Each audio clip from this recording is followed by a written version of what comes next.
से कि क्या हमारी कहानी है, न पूछो जमाने से कि क्या हमारी कहानी है। हमारी पहचान तो यही है कि हम हिंदुस्तानी हैं। अब मैं बुलाना चाहूंगी दिव्यांशु कुमार को हिंदी में भाषण प्रस्तुत करने के लिए। हम अपनी जान की दुश्मन को अपनी जान कहते हैं। हम अपनी जान की दुश्मन को अपनी जान कहते हैं। मोहब्बत की इसी मिट्टी को हिंदुस्तान कहते हैं। जो दुनिया में सुनाई दे उसे कहते हैं खामोशी। जो दुनिया में सुनाई दे उसे कहते हैं खामोशी। जो आंखों में दिखाई दे उसे तूफान कहते हैं। जो ये दीवार का सुराग देख रहे हो साहब, जो ये दीवार का सुराग देख रहे हो साहब, आइए जो ये दीवार का सुराग देख रहे हो साहब, चाइना, अमेरिका और पाकिस्तान की साजिशों का हिस्सा है, मगर हम इसे अपने घर का रोशनदान कहते हैं।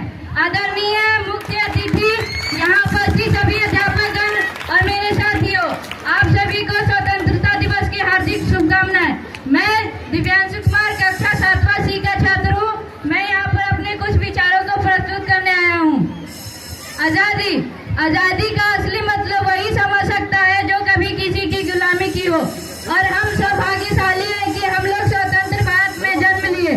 यूं तो स्वतंत्रता की लौ 1857 में ही जल चुकी थी, परंतु वर्षाल बनकर 1947 में देश को आजाद करवाई थी। प्राचीनी, मध्यकालीनी और वर्तमानी भारत के उदाहरणों से मैं यह स्पष्ट करना चाहूंगा कि जब हम फिरंगियों के फेरे में फंस जाया करते थे तब रंगते बसंती चोला के एक आवाज पर टोले के टोले भर आते थे और उनके वंदे मातरम से नारों से खून में उत्पन्न होने वाली 5-5 डिग्री की गर्मी अंग्रेज शासकों में तूफान ला दिया करते थे। लोग मर जाते थे, मिट जाते थे, फांसी पर चढ़ जाते थे। वो भी अपनी देशभक्ति साबित कर रहे थे, क्योंकि यह उस समय की दौर की एक कसौटी थी।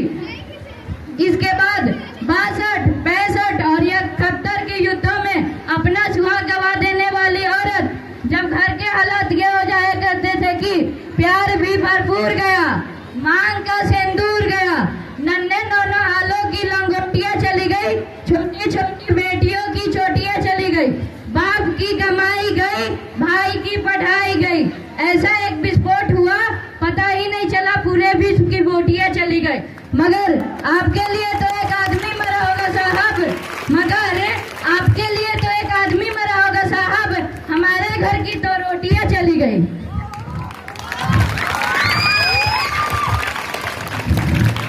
तब देश बलिदान मांगता था, तब देश लड़ जाने को कहता था, तब देश मर जाने को कहता था, किंतु आज देश लड़ जाने को नहीं कहता, आज देश मर जाने को नहीं कहता। बल्कि मेरे विचारों में यह है कि अगर जो कोई व्यक्ति अपना काम पूरी लगन और ईमानदारी से करे तो वही सबसे बड़ा देशभक्त है। एक माँ अपने बेटे को सरहद पर युद्ध करने को भेज देती थी और उसके बाद पत्र लिखवा कर यह भजवाया करती थी कि पत्र लिखा हूँ बड़ी चाव से, पुत्र मेरे न घबराना, 1 इंच भी पीछे न हटना, चाहे इंच कट जाना, चाहे इंच कट जाना। पहले हालात पैदा हो जाने के बावजूद तब